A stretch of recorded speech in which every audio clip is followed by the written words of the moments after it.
नमस्ते दोस्तों, कैसे हैं आप लोग। मैं मज़े में हूँ, स्वस्थ हूँ, मस्त हूँ।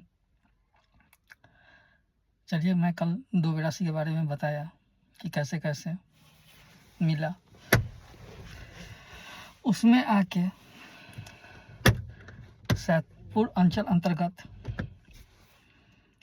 जो नहीं आना चाहिए था सीलिंग एक्ट में ज़मीन, वो ज़मीन आया। अब फंसे हैं मेरे चचेरे भाई बहुत बुरे, क्योंकि उनकी पत्नी मेरी बड़ी भाभी के नाम से वो ज़मीन है। एक दिन में सेम डेट एक आदमी के नाम से केवाला हुआ। सैदपुर अंचल अथरी का ज़मीन जो सीतामढ़ी डिस्ट्रिक्ट में है, मुजफ्फरपुर डिस्ट्रिक्ट के मुसहरी का रामबाग सिकंदरपुर सेम डेट में केवाला हुआ ज़मीन। वैसा ही घूमते हुए चला गया। खैर, कल जा रहे हैं, वो भी पेपर निकल जाएगा कि किस डेट में किसको केवाला हुआ, कैसे हुआ और कैसे आया। सिर्फ टैली कर जाए, फर्जीवाड़ा अपने आप पता चल जाएगा। हाँ, तो कहना यह था कि अथरी का ज़मीन या उसका ज़मीन या कफन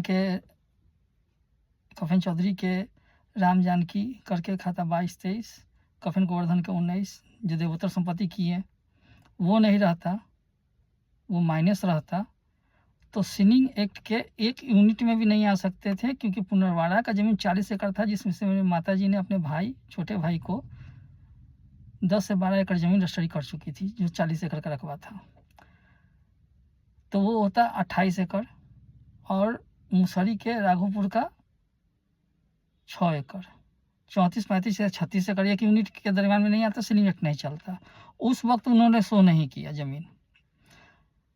और इधर आके जब ज़मीन मेरे पिताजी और चाचा जी के नाम से समिलात था, उसमें से मैंने कुछ ज़मीन बेचा, तो वो केवाला शो कर रहा है कि नहीं, ये ज़मीन तो मैंने फलना डेट में महेंद्र प्रसाद सिंह बेचे थे और फलना के हाथे बिका, तब हम रजिस्ट्री करवाए।